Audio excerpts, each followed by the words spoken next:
Welcome to the Nonprofit Exchange. Stories by leaders for leaders to help you to raise the bar on your own performance and to release the potential inside of you. Now, here's today's episode. Greetings, everyone. Welcome back to the Nonprofit Exchange. I'm Hugh Ballou, founder and president of CenterVision Leadership Foundation. We have a very good topic today. It's about how we work together with other organizations. It might be other nonprofits, but there might be some other options out there. So my guest today is coming in from Northwestern and in probably colder where it is down here in the South, but Michelle Shumate, welcome to the Nonprofit Exchange. Tell people a little bit about you and why are you doing this important work? It's great to be here. And yes, it is colder in Chicago. This morning when I walked my kids to school, it was 5 degrees. So I'm sure you have better weather than I do. Just a little about me. I grew up as a kid, a pastor's kid, faith leader's kid. So I was somebody who always from early on was just ingrained in me that life of service is what's expected. It's what's meaningful. So fast forward and I was in a graduate program and I thought I was going to be doing knowledge management work. But of course, being my parents' child, I was volunteering. And I was particularly volunteering I was in Hollywood, California at the time. I was volunteering among organizations who were helping individuals experiencing homelessness. And I came to just like an aha moment, which was, the knowledge management issues I was studying in big corporations, nonprofits, and in fact, local churches also have, but it's not that they were losing information inside their organization. They were reinventing each other, they were reinventing the wheel because other organizations down the street had solved these problems. And wouldn't it be amazing if we could get organizations together to share best practices, to share information, to work together? Wouldn't that be so much more powerful? And so that idea launched into my graduate work and my consulting work, and I've been doing this ever since. So that was back in 2003 when I graduated. And it's been an interesting journey, but it's been one that's been very rewarding because I've gotten to meet some amazing social impact leaders. Social impact, it's people throw it around, but it's a really important topic. I'm coming in from Lynchburg, Virginia, where it's 54 today and sunny. I don't envy your cold weather. So your book, which is on the shelf behind you, tell us about your book. It's the title of what we're doing today, isn't it? Yeah, networks for social impact, which so we've got two kind of loaded terms in there, right? So one of them is network. And what we mean by a network is a group of 3 or more organizations who are working together to achieve something bigger than they could alone, right? So anytime they're talking about a coalition, a collaboration, an alliance, all that's a network for us. And then social impact. And social impact means that we're not just doing good, but that we are actually producing concrete benefits for communities that extend beyond what an individual organization could do alone. And so networks for social impact brings those things together. How do we collaborate? How do we bring organizations together so that we're seeing concrete benefits for our communities that we serve, that we're seeing better educational outcomes, we're seeing reductions in poverty, we're seeing people being able to be served in such a way that it reduces some of the burdens in their life. That's really the topic of the book. So I find that there's very little collaboration going on in the communities where I've lived, and mostly in the South. And I don't know if it's intentional or if it's that people don't understand it, or they've never been given the opportunity to realize how powerful it can be. Now, I'm thinking about the peer-to-peer, the nonprofit, but generic nonprofits could work with religious organizations, educational, business, government. I mean, we could work with a lot of different entities. So talk about networks and how is it different, a network different from a social impact organization? Yeah, so the thing that makes networks different than necessarily just an organization is that you've got multiple groups in them who each maintain their autonomy, right? So I think some of the fear that sometimes, particularly faith-based nonprofits that I've worked with over the years experience is that they go in and they think, I'm going to collaborate. I have to give over everything, right? Like all my decisions are going to be impacted. I'm going to have to share all my donors. Everything's going to have to be impacted. And the truth is no. You get to maintain your autonomy, but you're finding spaces where through sharing knowledge, through sharing resources, through aligning our services, you can do more than you could do alone. So that's the key. So autonomy is part of it, but you're interdependent, right? You're finding those places, those junctures where you can collaborate. I think I agree with you. We did a study probably about 5 years ago where we looked at religious nonprofits. We did a big national survey of religious nonprofits, and they do collaborate less than their secular counterparts. But there isn't any reason why that has to be. You don't have to agree on everything with your secular counterparts in order to collaborate, as long as you can find places where through working together, you can do more good. I think it would, we don't really understand the synergy of the collaborative spirit. I guess one good example, and you're right, people think we have to give up something when really you're not really giving up anything. Well, maybe you can offload some things that you don't want to be doing because somebody else is already doing it and maybe doing it better than you, but that's not giving up any autonomy, because last time I looked, there's plenty of work for all the nonprofits to be doing. Mm-hmm.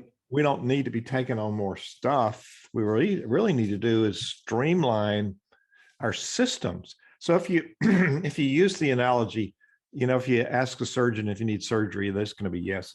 So I have an analogy. Everything I see is an orchestra. So as a lifelong conductor, you've got the oboe player and the trumpet player and the French horn player, and the violinist. They're all very different. They've had different techniques, different personalities. Some play more than others. There's different nuances, but none of them give up their individual skill. So we come together and we use our unique abilities, but we use it in conjunction. We call it ensemble. It's the synergy of the collaboration of people actually listening and playing off of each other. But we haven't given up anything. We've actually created something different, which is more profound. So what analogies do you use that help people understand how powerful collaboration could be? I think that I usually lean into the power of story. And I think when you hear about the ways that some of these collaborations have come together and what they've achieved, all of a sudden people began to think about that. So as you were talking about ensemble and thinking about religious-based organizations, one of the groups we talk about in the book is Age Well Pittsburgh. Age Well Pittsburgh is a group of Jewish organizations in Pittsburgh, all serving seniors. And one of the things that they realized when they first got together was that they were duplicating some of their services and they didn't need to. And so they sorted it out. They figured out which one was the oboe player, to use your orchestra analogy, which one was who was going to play the violin, and they figured that out. But then they said, well, could we have our frontline staff meet and share information and resources once a month, so we're learning from one another, so that we can coordinate and say, okay, well, these are the groups I'm helping. They also could use your services, to make sure there's warm handoffs, that there's this kind of coordinated action. And they've been doing that for several years now. What's the result? The outcomes for their seniors in comparison to the Medicaid average are better. Fewer of them end up in the emergency room. They end up staying in their home much longer than we look at seniors nationwide. They end up having a better quality of life. And they can show that against what we see as these national comparisons. Why? Because they figured out who was going to play what instrument, and then they made it an ensemble, to use your analogy. They figured out how to bring those pieces together and coordinate those services at the front line for their seniors. Does your book offer some mechanisms for people to think through the system for collaborating, the mechanisms, the accountabilities, any of that stuff? It sure does. And one of the things that we talk about is that there's not a one size fits all model. So we talk about different choices you have to make along the way and what are the trade-offs of those choices.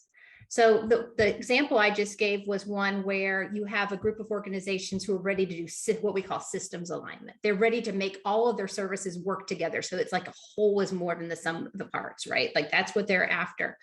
Other networks are really about advocacy, right? So here where I live, as part of my local kind of community, is an interfaith coalition who does advocacy at the local level for affordable housing in the community, right? That's a different kind of collaboration, different setup.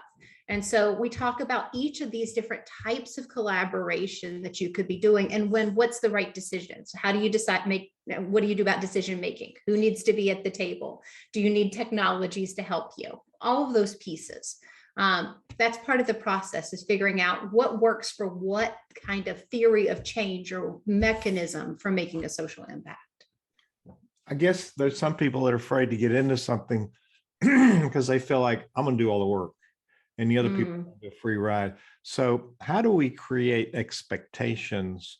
And then how do we create some mechanisms so that we can track the expectations and then check in every now and then to see how we're doing? Yeah, I'm a big fan of when organizations first get together and they form a collaboration, writing down expectations and rules of the road. And the first thing that I ask groups to do is, let's decide how we're going to make decisions as a group. And that seems very straightforward, but it's not, because sometimes you get groups together where you have a very small nonprofit organization and a big hospital system sitting at the same table. Do they get equal votes? Right? Like now you have to have a conversation about that. I'm a big advocate of consensus decision-making and training people in that, but that's not the only way you can do it. But that's usually one of the first conversations I have. Second conversation I have is like, who's going to be responsible for this coalition and doing all of the things that make the coalition or the network work? Who's going to call the meetings? Okay, who's going to be a project manager? Who's going to be in charge of communications? And begin to spread that out. Because one of the things we've learned about sustainable collaborations is it can't be one person doing all the work. If it's one person doing all the work all the time, that when they go to a different organization or they decide to retire, the collaboration falls apart, right? So we've got to think early on about how do you distribute some of those different roles so it's not just sitting in one person. And then the last thing I say is that you've got to be really specific upfront about your goals. What are you trying to achieve? And being so specific about those goals that you will know if you're making progress towards them or not.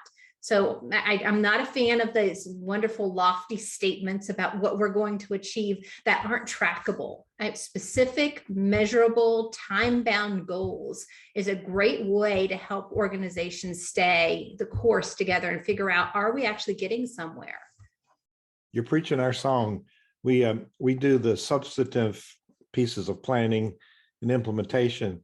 And it's surprising how few organizations, I don't care any kind of organization, even if you ask core values, they can't answer it. If you talk about your long-term objectives and short-term goals, they're really fuzzy. I want more of this. Well, one more? So the specificity is what drives results. It also is part of a collaborative piece. How do we take our goals and your goals, and then how do we see these complement each other's, and how do we eliminate the duplication? Because we could really put together a coalition where it's easier. 1 + 1 = 12 instead of 3. If we think about, your idea of some people know how, 10 people know how it should go, but they'll have 11 opinions on it. Yeah, I've been in those rooms too. Yeah. And so you're talking about the word social impact. I mean, that's one of those words that's been politicized so much that, let's hone in on what, in your context, what is social impact? So I think about it as concrete improvements for communities. So it's not, it's always good for organizations to figure out how to save money. Back office collaborations are great, but that's not what we're talking about here. For us, social impact are things like when I was talking about Age Well Pittsburgh, do we see better outcomes for seniors when they're served in HL Pittsburgh than we do for seniors nationwide, right? That's a social impact. Or we look at things like in education. Are we seeing better literacy scores and math scores and high school graduation rates and post-secondary completion rates as a result of what you're doing in this collaboration? That's a social impact. I work with veteran serving organizations around the country. And one of the things that we talk about is, are we improving access to services? How quickly from when a veteran makes a request to the service, do they get a call back from an agency who can help them? And we've worked with them, and over time, they've gotten that down through American Service Networks to 24 hours. They get a response and they're able to get access services. So is it that access? It's those concrete measurable outcomes for people. It's not just about we did something good, but can we show that it makes a difference? Does it actually reduce the burden of the social problem that we're seeing? And how do you quantify those results? So we have government entities and we have community-based, cause-based charities. We use the word nonprofit, which is really a dumb word. We're really a tax-exempt for-purpose business, and we generate proceeds, not profits, for the good of the work we're doing, and actually pay salaries and improve our systems. So there's a lot of things that when we say the word nonprofit, we spin into this scarcity thinking and dysfunction, but we're really in a business. Whether we're a church, we're a nonprofit, there's a business strategy, there's a business functionality to it. Now, there are a lot more rules in a nonprofit, and it is harder work because you got volunteers to manage. But it's what mindset shift needs to happen for nonprofit leaders to be able to think in a more assertive way about putting together these networks? I think that you're onto something when talking about the scarcity mindset. I think when you come into a potential collaboration with a scarcity mindset, it does limit the type of collaboration that you can do. I think that's exactly right. The pieces that I think need to change often is thinking less about positioning my nonprofit and how we can make ourselves look good and take credit for XYZ, to a mission orientation, meaning that our goal is to make sure that we're increasing well-being in the community, and our nonprofit's a vehicle for doing that. And so when we get involved in these networks, maybe we cannot say, oh, it was my nonprofit who did that thing, and so I should get all the credit. Maybe we have to say we did that thing.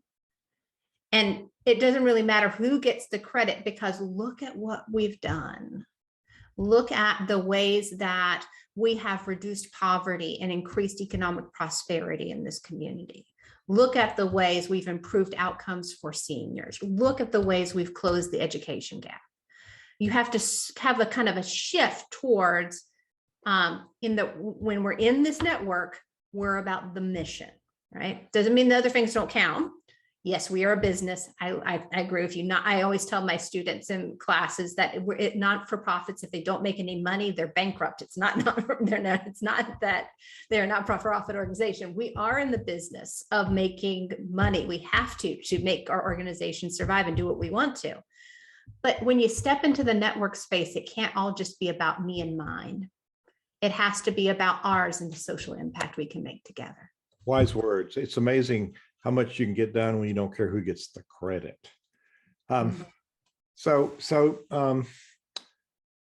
let's talk about some of the missteps.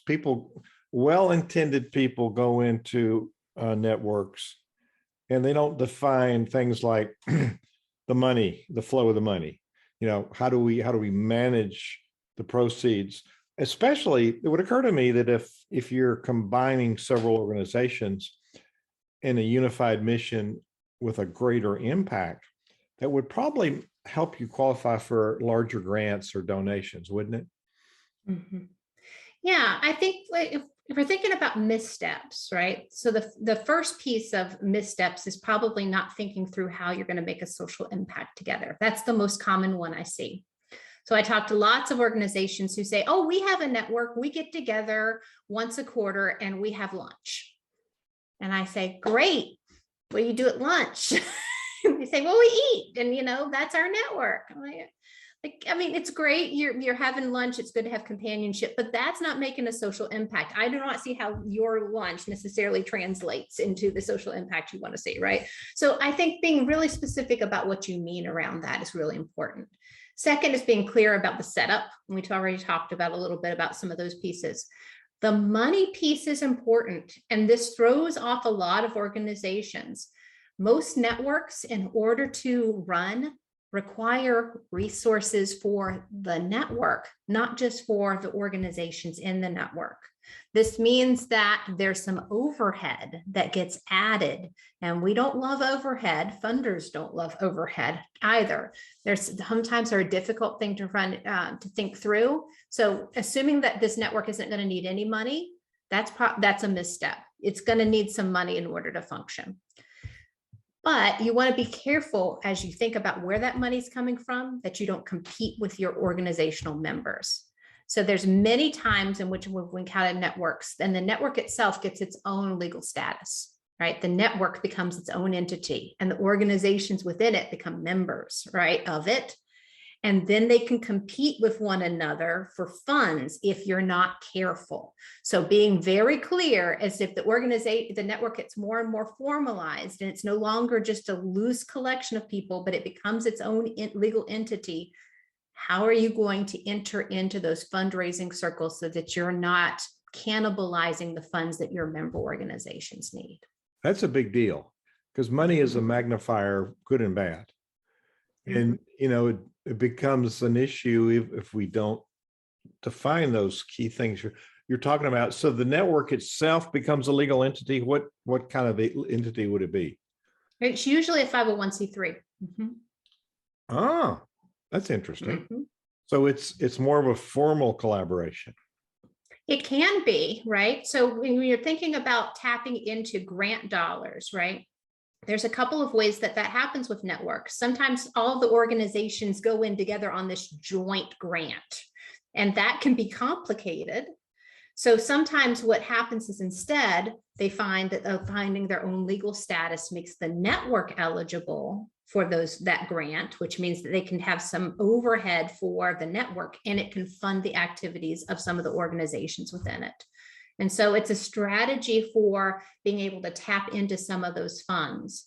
I'll give you an example. Westside Infant and Family Network in Los Angeles, who we've worked with, that they really they enter into families whenever kids keep getting kicked out of preschool, right? Like that's their moment where they know there's something going on. If a kid gets kicked out of preschool, the problem's not the kid. There's something else going on. We've got to figure out what the trauma is.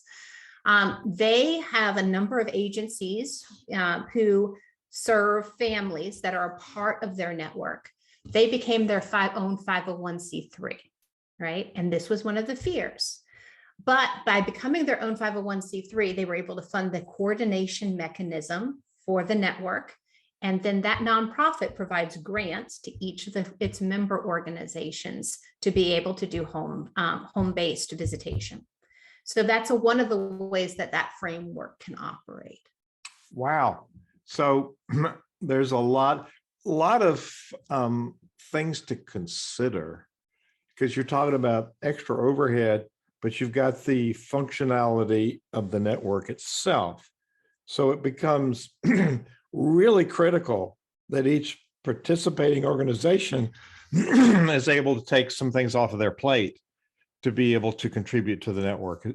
So how do you work through that? That's we're talking to, especially today, nonprofit leaders are very anxious, very stressed, a lot are burned out and leaving the profession. So when you say you got an extra entity, what keeps people from running the other way?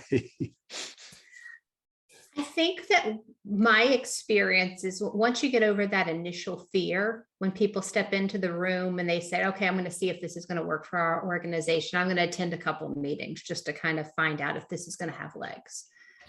The first thing that happens is they realize as they look around the room that they're not alone. And for a lot of nonprofit leaders who are running small nonprofit organizations or really strapped nonprofit organizations, just being in that room and realizing we are in this together is a lift. It's a boon. It helps you feel less burnt out. It helps you feel more connected. I think that's one piece of it. The other thing I would say is that, yes, you might have to give up something in terms of what you're doing to make the time for the network. But that might be okay if the network is going to make a social impact that your organization can't by itself. Right. So I think about organizations that have come together in terms of education, right?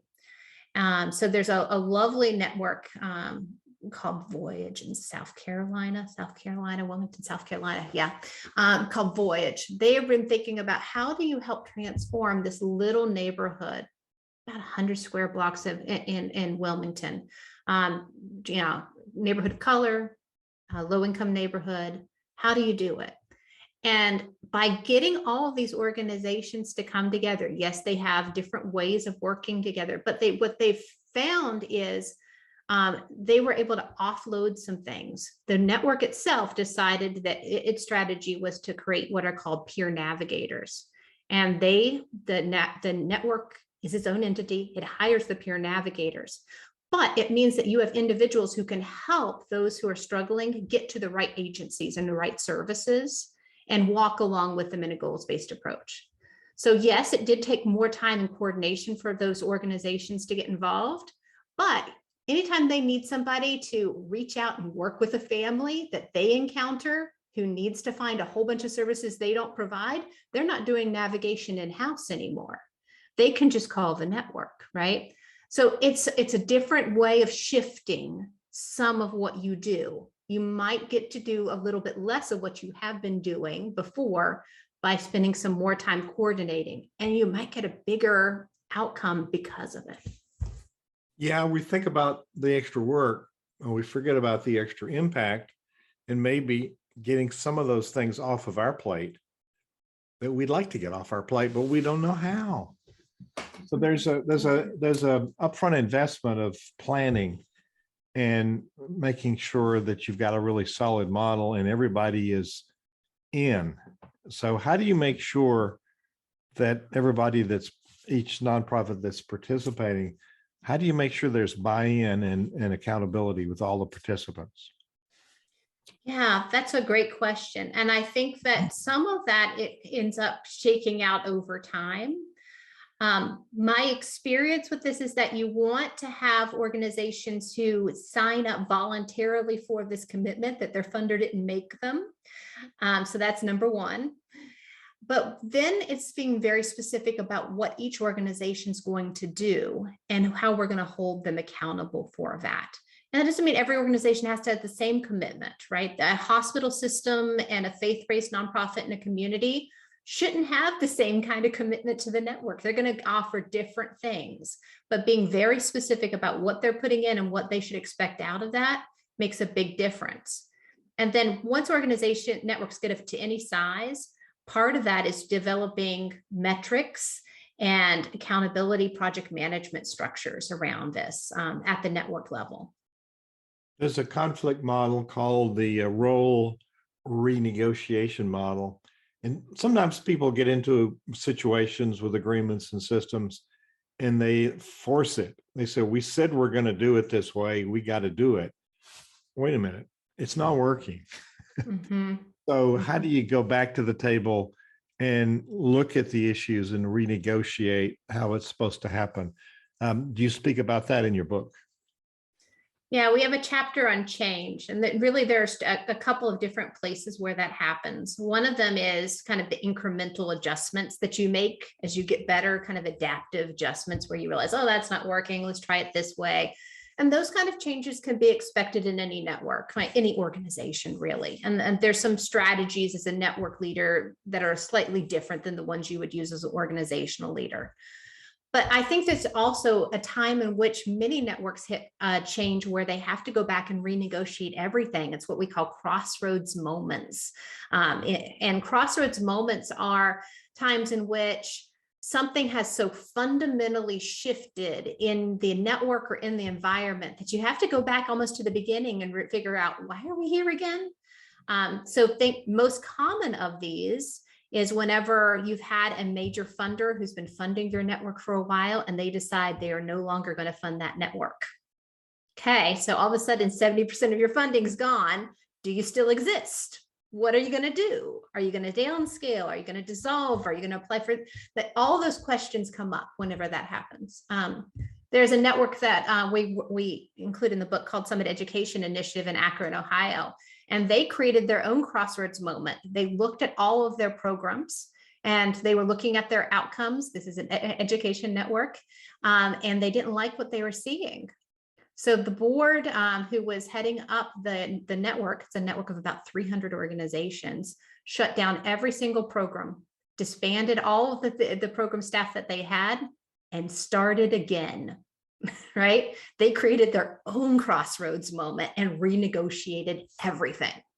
So there's a lot of different ways that happens. Some of it's not in your control. Some of it might be, but I think you're right. You have to be willing to go back and renegotiate it if it's not working. And it might be a small renegotiation, or it might be a significant one. I think we're always updating and revising if we're paying attention. Because things change and we learn things. So I think that's part of staying on the cutting edge, and it's tweaking your systems and just kind of making it better, but not throwing out what works. Mm-hmm. So what's your prevailing piece of advice for a network leader? Mm-hmm. What would that advice be? I think my best advice is to keep your theory of change front and center. And what your theory of change is, how is all of your network activity that you're doing going to translate into a social impact? Are you doing it through a project? Are you doing it through advocacy? Are you doing it through learning? Some networks just make figure out how to make all their members better. Are you doing it through systems alignment, where you get that kind of the whole is more than the sum of the parts moment that I talked about? Whatever that moment is, keep that front and center and just communicate that, over communicate that to your members. Or my experience is for network leaders, if you don't do that, you end up reinventing the whole network every 3 years because no one can figure out what you're doing. And networks are new enough that you have to kind of remind people why we're in it and how all this collaboration amounts to anything. So that's my best piece of advice, is figure out your theory of change, figure out how your network is going to make a social impact, and just keep communicating that to everybody involved.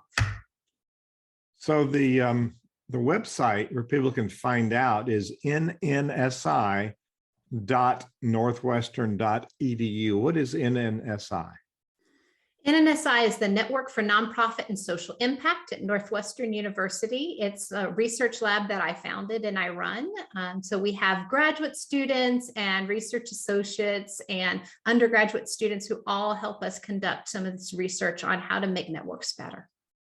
And if you go there, there's also a link to that /blog. What are we going to find in the blog? So in the blog, we try to make all of this research that we do really accessible. The blog is written for network leaders. So one of my commitments when I founded this is I didn't want my research to just be in rarefied academic journals that only students would read whenever they were made to by their professors, right? I wanted this to be so accessible and so helpful because I think that there are really great evidence-based insights that come out of research that can help nonprofit leaders be so much more effective. And so that's what the blog's all about, is how do we translate what the current research is on networks and make it really accessible so you have some good evidence-based insights. Perfect. And you also have a podcast of your own. What's that like? So I have a podcast mini series, and so we did a mini series around us with some of the education networks that I've talked about here on the your show today. And I wanted to give them a chance beyond the research that we reported to tell their stories, because I found them to be such remarkable people that I wanted other folks to hear about them. So that's what the mini series is all about. Lovely, lovely. We're not very good at telling our story, so having an outlet like that is helpful. Michelle Shumate, you can find her at nnsi.northwestern.edu. Find out about her work. And thank you for being our guest today for the Nonprofit Exchange. Thanks so much. It's been fun. Thank you for watching the Nonprofit Exchange.